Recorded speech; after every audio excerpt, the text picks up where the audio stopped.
Hello, welcome. In this session, I'm going to share how Rakuten Analytics is using Druid and how it plays an important role in serving petabytes of data in our data serving layer. We'll also talk briefly about our company, our application, and how we scale and continue to grow our Druid cluster from hundreds to thousands of nodes. Some of the challenges that we encountered along the way and some of the solutions for them. At the end of this session, we hope you would find our approaches both interesting and useful for your own implementations.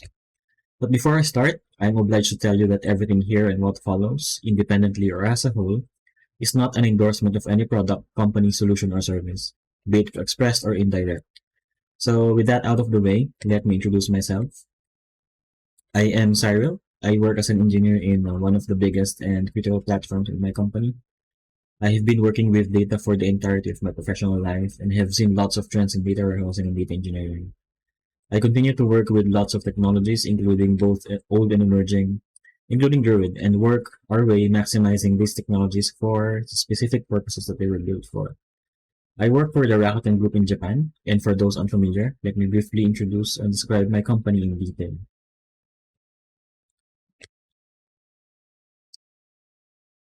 Rakuten is one of the biggest data-driven companies here in Japan, having presence in multiple industries.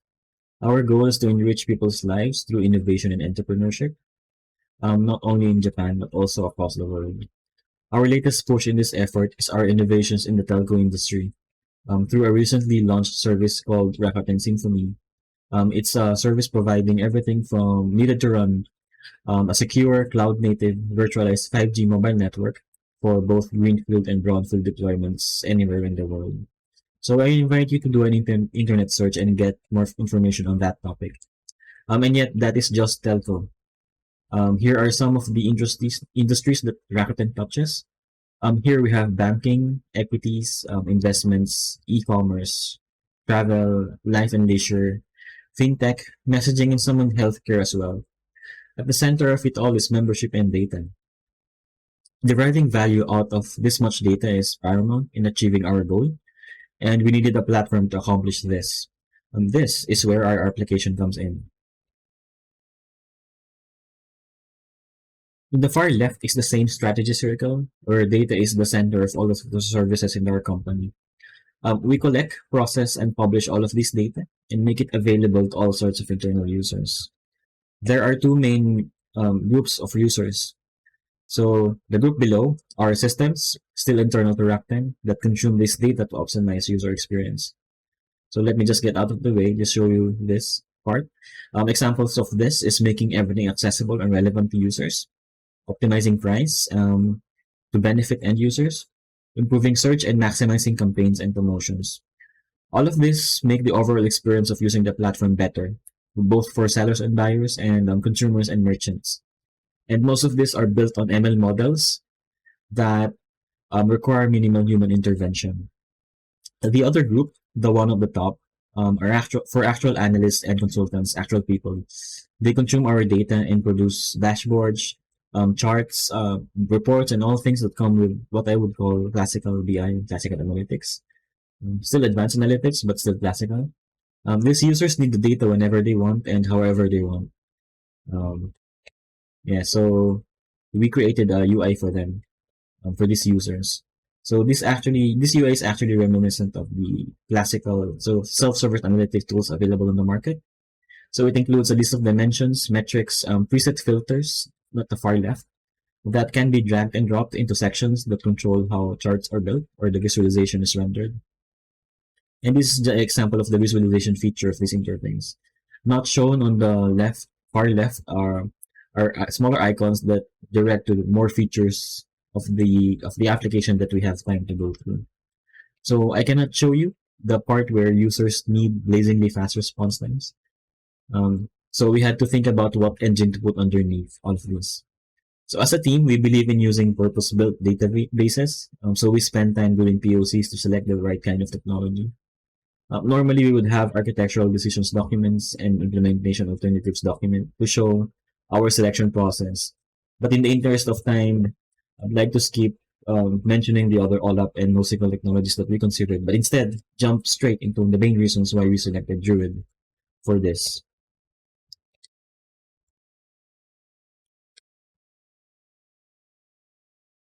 So remember this illustration a few slides ago? This actually translates into this data volume. Yeah.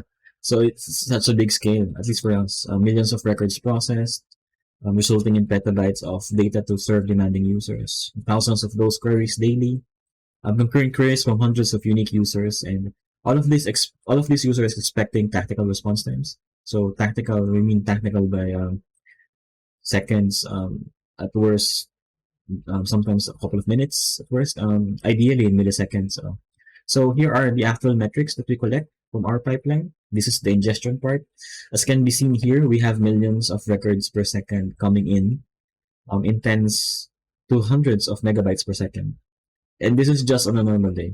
And yeah, that's the ingestion part. Here's the consuming part. Here are users. So we have thousands of monthly active users submitting hundreds of thousands of queries on a daily basis. We have had them send queries, hundreds of queries all at the same time. And those queries are per hour, the tens of thousands. And then we are using Druid for this. So, but sure, there are other ways of handling this data.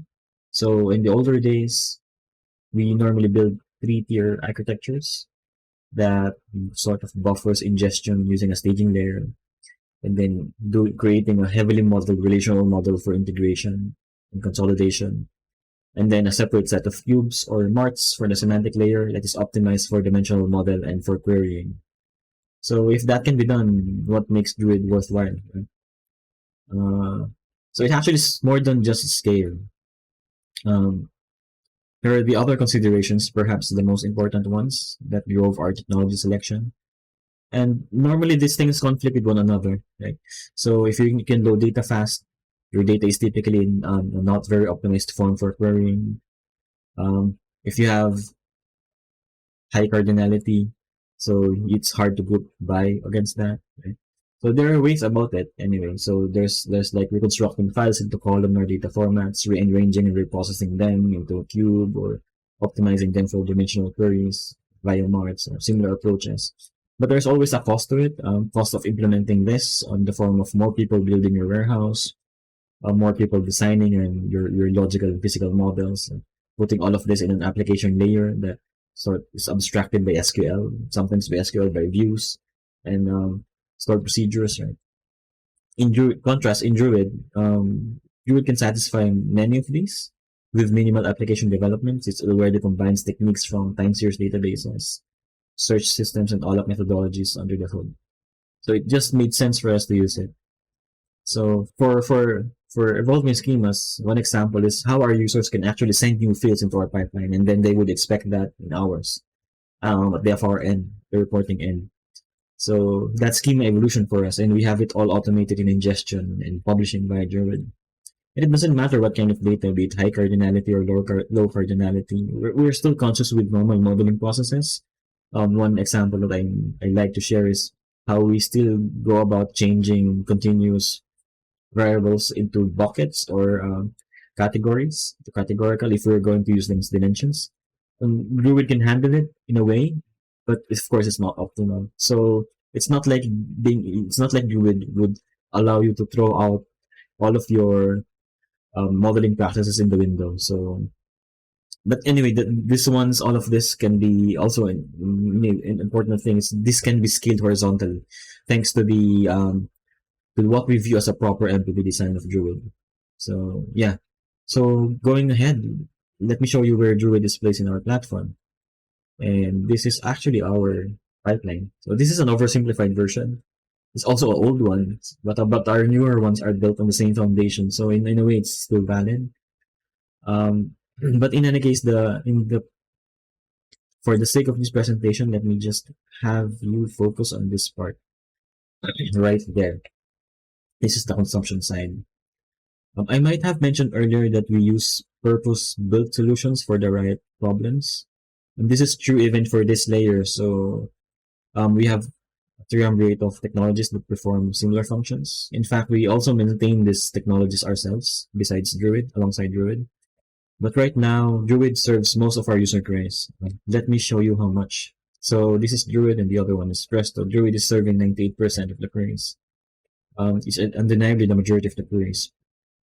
You may also notice that there's supposed to be three, right? That one is missing because when these metrics were collected, we already replaced that with Druid. The main motivation was cost. We observed that Druid is 68. We observed that that is 68% more expensive than Druid. So that's a really good benefit. So that's the reason why it's no longer here.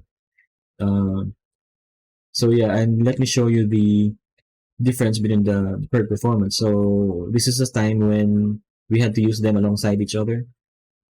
You can see that it's a very obvious difference in the performance. So the green ones are Druid and the other one is Presto, and Druid is running in the milliseconds. The scale is logarithmic. So you can see there's R's there for the other one. Sometimes Druid goes into the minutes, minutes area, but that's very rare. It's very spotty in that diagram. So this is very obvious that that Druid is our main query engine. So let me just show you three more things that motivated us to use it. And it's actually I mentioned it before, but the shared nothing MPP design is really important for us. So it actually enables horizontal scalability and high concurrency. It's like the real MPP that there's no very minimal. There's some sorting on the broker and serialization on the broker, but it's very minimal. Also for the high concurrency part, because it's MPP, right? You can distribute your queries on the nodes because they're separated, shared nothing in a shared nothing fashion. And also versus storage format, something that we found useful. So it's a combination of there's some inverted index and the bitmaps inside, at least for the dimensions. It's very fast for filtering. So we have a specific use case only for that, and it's very effective. Also, again, for high cardinality, because of the way that the data is arranged in the segments, right? So it helps us, and of course, for the semi-aggregates, if you are doing slice and dice and all of things, having your aggregates pre-computed for you, resulting in smaller scans in actual physical files, instead of having them all being done in the query side over and over again. If you have them pre-calculated, it's actually something of a very big benefit. So it will be very, very obvious if you have lots of queries running on the same aggregations or similar aggregations. The difference is really massive. And finally, for active community, we think that um, because it's open and transparent and people can review it, it's open source. So we think it's going in a positive direction. So the good design is just one part, but the direction that it's going to is something that we believe that would be sustainable in the future, and we don't think it would be going away very soon. It will become irrelevant very soon. So that's why we chose Druid. So here is our early attempt at Druid. This was very far back, like a very um not a few years ago. This is the initial cluster. You may notice that this is the old coordinator UI from the bygone days. The very first version of Druid that we tested was version 11. It was for the POC. Actually, there are two POCs in the company, and that I know of. It's happening in the company at the same time. Both of them are V11. But I'm showing you here the V12, and as shown, is really not really that small for the first attempt. So we already have 800 terabytes served and 400 nodes for the first attempt, and uses so this random facts. Um, this one uses Ansible and Chef for infrastructure as code. So you can just fire up a single command and then you can scale in and out each of the components. And then all nodes are bare metal, so there's direct access to the resources, to the IO, the CPU, and it's not shared with any other VMs. There's no hypervisor. There's actually bare metal. Granted, some are microservers, but still, you have complete access to the resources. It's less life. All disks we use are SSDs, mostly NVMe's. We have some SATA drives, but mostly NVMe's, U2 NVMe's, and the M2 NVMe's. So yes, for deep storage, we were using HDFS as deep storage. We have our own internal on-premises HDFS cluster, and in conjunction, we're doing Hadoop ingestion for batch. And finally, for those of you who would probably feel nostalgia, we were using Tranquility for real time. So yeah, Just one more note, the nodes are a combination of different node types, which we categorize as dense, storage, general purpose, and high performance. So we also estimate the storages there. You can see that it's filling up. Yeah, but we also estimate our storages based on the nature of our data and the query usage and organize them in tiers. So I would say that tiering is a very important factor for us to scale since we were able to balance cost, usage, performance, availability all at the same time without visibly impacting user experience.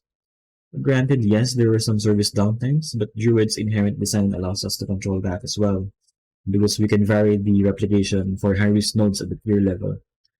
So that's tiering, and let me show you an illustration for that.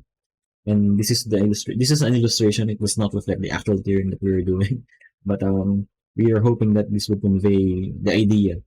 So let me start by pointing out the sizes. For data nodes, the sizes pertain to the disk size, such that the hottest nodes have the smaller disks. The larger ones have more free memory. The colder tiers have the nodes in the colder tiers have larger disks and smaller free memory. And for brokers, the size of the icons indicate the amount of memory available for the nodes. So here's our line of thinking. For Druid, we have observed that performance is directly related to how much free memory there is available for memory mapping. And those nodes need brokers to talk to clients and perform the merging. With those two in mind, we organize the tiers in such a way that the more frequently accessed data it will be served by faster nodes and more brokers, while infrequently accessed ones be in slower nodes. So also notice there's like a wayward access path from a data API to a specific broker group. Not only a set of data nodes um, go to a set of data nodes. So that actually we have a separate use case where we need to serve something that only serves the one dimension and only metrics in a very fast manner. So um, it's configured in a way that the router is not aware that that exists. So in the router, there's a tier 2 broker map. Um, they don't know that those brokers exist. So yeah, uh, that's how we did it, like a separated thing, but in the same cluster and same data. So the coordinator just performs the distribution, and then we separate like a query path for each kind of query.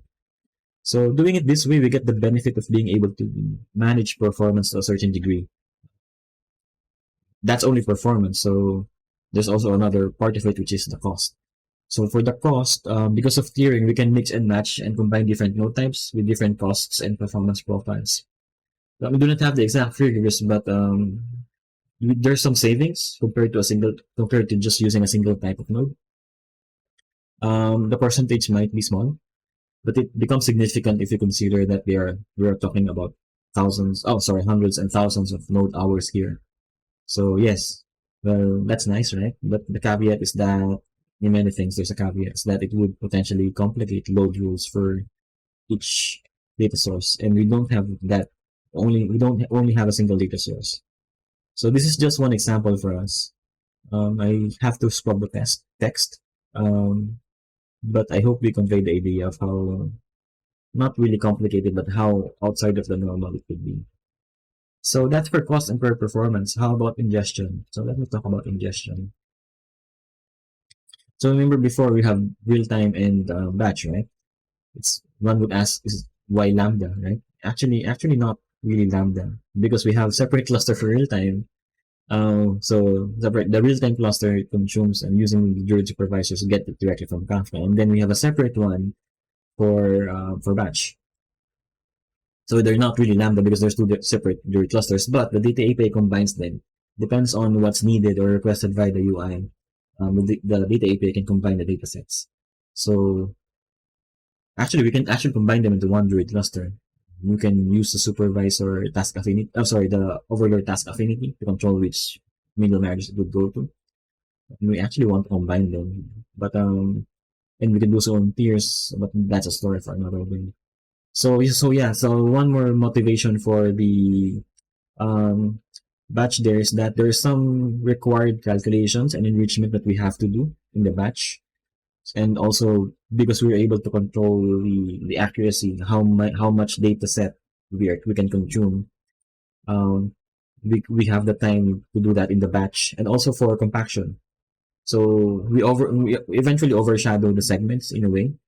We compact them by using force roll up. And let me go in detail in the next slide about the batch part of it. So for the batch, it has two steps. The first is a preview step with slightly lower accuracy, not because of Druid, but not because of the sample size of estimating algorithms, but because of the nature of our data. We have to process fewer hours, and that's the minimum for our users, with the intention of making it available sooner. It, however, uses dynamic partitioning, which is fast, but can produce a lot of segments, a lot of small segments, um, unoptimized segments. So we have the other stage that performs another ingestion. This is not a re-ingestion, but a totally different ingestion, which in the earlier slide it was the non-discretionary enrichment and calculations, right? So because this step can wait, we use force roll up and hash partitioning to make the segments more optimized in terms of size. So fewer segments, the right size, and generally to make queries against these newer segments faster. This is why we call it the optimized stage. So you would notice there the segment count is actually the one that's the coordinator sees. As the day goes by, the optimized stage sort of reduces the number of segments. And it's also in the unassigned segments. The unassigned segments are signals, no, not signals, but the metrics showing how many segments need to be published by the historicals, as the coordinator is aware of. So it actually it shows there in the graph, effectively reduces the amount of segments, and smaller segments, better health for the cluster actually, for the coordinator as well. So, and we have another process there, like the halfway devil. That's the unused segment purging process. That's a legacy process. I call it legacy. We call it legacy because we can enable the killing from the coordinator. So, but for us, we have that process because we sort of process per specific time intervals. So we can control how much and when. So like we control how much. If we want more overshadowed segments for some reason, we can control when it happens. Like in the coordinator, you have to restart the coordinator if you want to use the coordinator process. So there's like a minimum time there. You specify the interval where you want the killing to happen, so the purging to happen. So this one we can control it in the batch in real time, so it's easier. So that's why we retain it. Um, Also notice we're using terms here like native ingestion. Yeah, because for a few months ago we had a downtime with our internal yarn, so we had to, even though deep storage still exists, we had to still process it. So we moved from Hadoop ingestion to native ingestion. So Hadoop is always force roll up, right? But for Hadoop ingestion, we had to still make the segments available, still make the data available. We had to produce a segment. So we wrote the ingest specs, change it from Hadoop to native. And guess what? We were able to save the costs too. So yeah, the desired outcome, we were able to attain um, optimized segments, smaller footprint, more effective servers, and happier users. So yeah, so that's for the ingestion part. So do we do something for querying? Yes, we do something for querying aspect of things. So here I'm showing you the very simplified query diagram. So from the left, you have the users interacting with the UI interacting with the database API, the data API combines and queries different clusters depending on what's requested.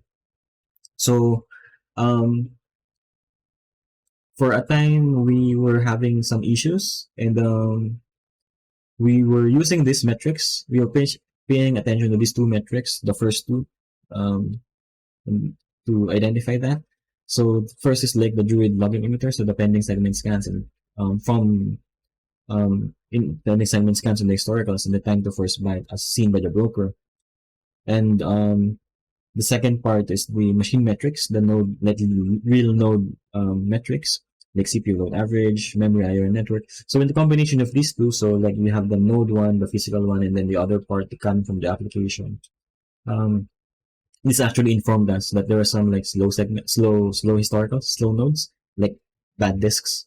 So we this is really very important for us because this is how we were be able to identify physically which ones are actually dragging the system down. So in MPP systems, um, it's very sensitive to skew.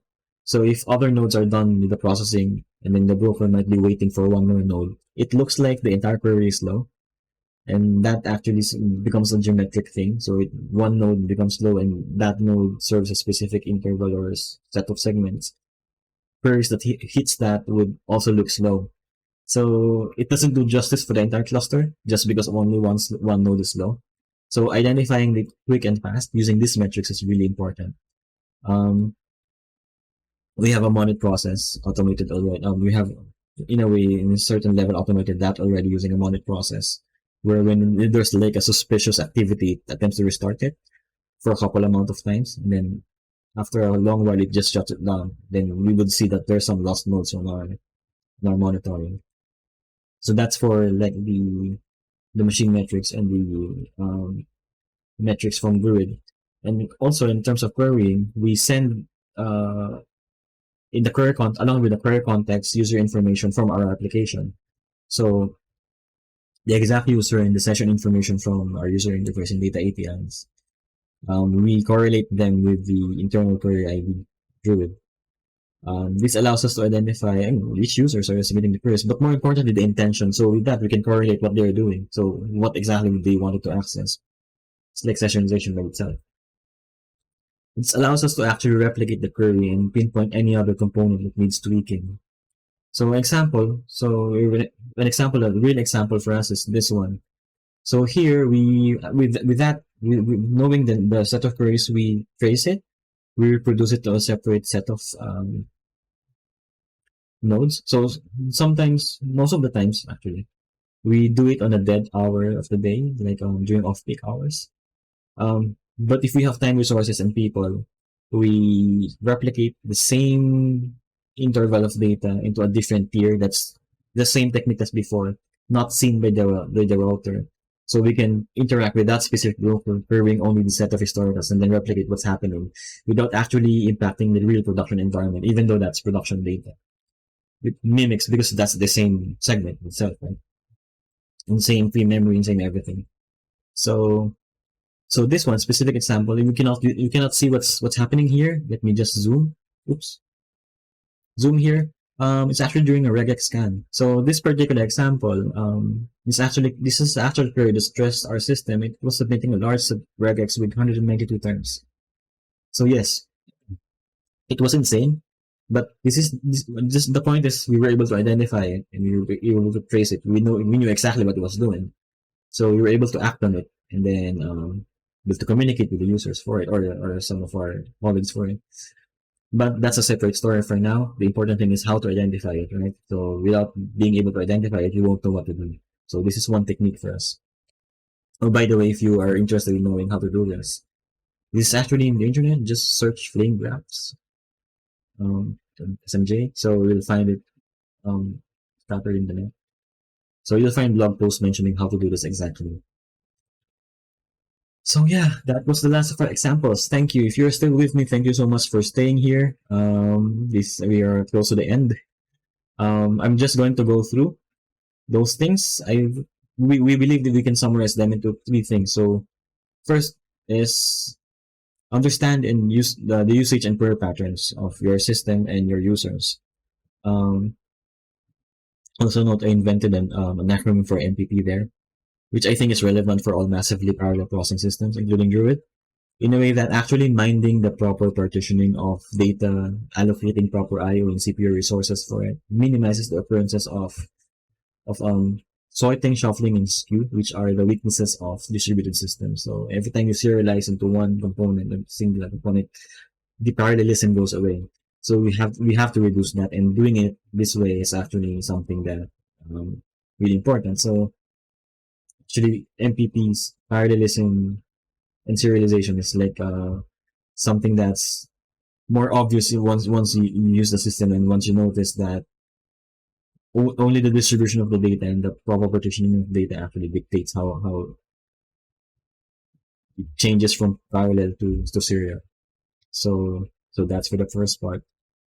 Second part is for us to like recognize maybe yes, maximize, but recognize the Druid data structures. So this would recognizing that actually makes it obvious that, or makes it very relevant how proper roll up, proper sorting on your source data, and proper sizing, correct secondary indices, how important it is, and also recognizing that to be able to use the right query type for the job. So if you don't need a lot of dimensions, you can probably go away with just using top N series. If you just need the presence of data, do a segment query. So things like this, um, being able to know what kind of request for the specific request is important, and it's better if you have a data API that can automate it for you.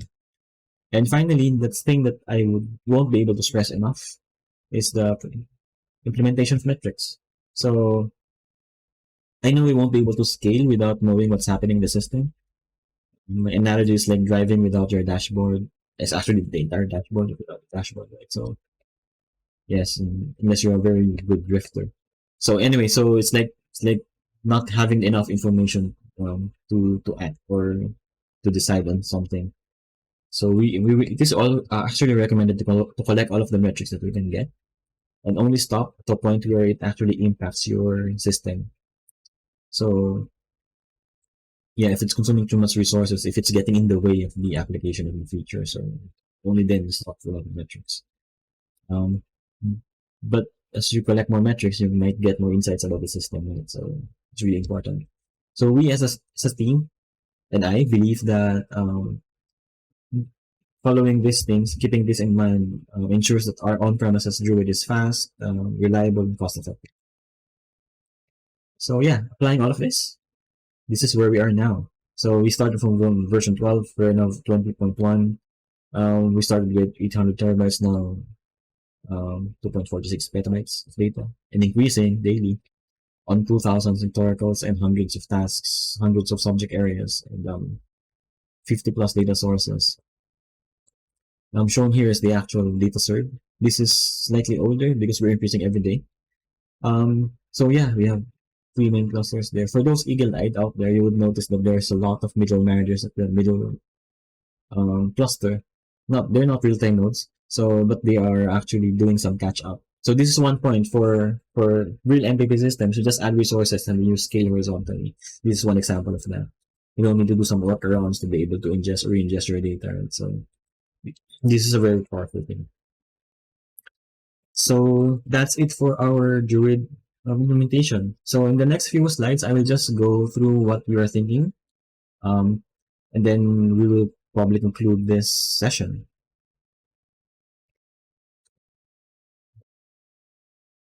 So yeah, this is a graph of our growth. So we'd have no choice but to continue pushing Druid. Our data is consistently growing because the company's revenue, traffic, user base, and number of services are still growing. So far we've been hitting some limits, but it's not enough for us to stop using it. Unlike the one that ran with Elasticsearch, it's now replaced by Druid, right? We'll still be using Druid in the near future. And we also have a long list of things that we are thinking of doing and applying, leveraging Druid for. But I'm going to shotgun a few of them in the next slide over here. So we've discussed the real-time and batch part. We think it's actually thing that can be done. People are doing it. We know it would work. We know how to do it. Like again, the affinity, right? To make sure that just real-time nodes, real-time middle managers designed for real-time processing for Kafka ingestion. We can redirect the overload to just use task affinity and then make sure that these two don't hog resources from each other. It's actually something that's common. We think we will be doing it in the near future, but we're being very careful about things. Same with the SQL part. Our user base really wants to access our data using SQL and the Druid data in SQL. The other parts, actually, the engines that have SQL as the main interface, that's not a problem. But we have some BI application users that wants to have the same performance as we have. So this is definitely in our radar. Next is the telemetry and metrics Druid. So we are using Druid as an all-app accelerator, but we have a compelling use case to use it for metrics as well. We're aiming for the same or similar savings at least when we replace the other engine. So there's actually a POC currently in place. This is a graph. This is a real graph from our metrics from one of the Druid clusters. So it's Druid, long-term Druid. So as you can see, it's very stable and lots of activity anyway. So we are thinking of actually doing that maybe in the near future. And last, maybe the most cheesiest one is grow with and learn from the community. So yes, we wanted to start small. So we are actually spreading the success inside the company. We don't know if there's anyone else using it at this scale. We believe we have a lot of experience using it, and we are giving a lot of value to our users by using the platform. So we wanted to hear their use cases as well if they're considering it, and maybe we can share experiences inside. So once we do it inside, we can do it also outside, so that we maximize the technology in the platform. So that's actually it. Yes. If you're at the if you're at this stage, thank you so much for being with me. Appreciate your attention. If you have thoughts, questions, or reactions, let me know. If we are doing something really badly, let us know as well. We hope we can improve. If we are doing something that you're really interested in finding out more detail about, let us know as well. We are very much willing to share information. So yeah, we hope we stay connected. We hope you enjoyed this session. We hope you found something really interesting here. Again, this is my name is Ariel. This is I work for Rakuten. This is my email address. That's the QR code for my LinkedIn profile. If you want to stay connected, I'll be available for questions through these channels. So yeah, that's really it. Thank you so much and have a good day ahead.